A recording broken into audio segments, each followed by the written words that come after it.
నమస్కారం మాస్టర్. ధన్వంతరి ఆరాధన ఎప్పుడు చేయాలి? అనుష్ఠానం ఎప్పుడు చేయాలి అండి. నిత్యం ఆరోగ్యం కోసం తపించే వాళ్ళు నిత్యానుష్ఠానం మానరాదు.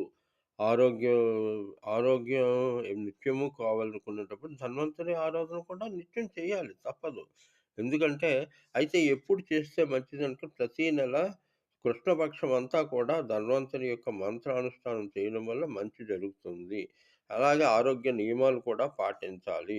ఈ మంత్రం చూడండి. ఓం నమో భగవతే వాసుదేవాయ ధన్వంతరాయ అమృత కలశహస్తాయ సర్వామయ వినాశనాయ స్వామినే త్రైలోక్యనాథాయ శ్రీ మహావిష్ణవే నమః అనేటువంటిది ఈ మంత్రరాజు.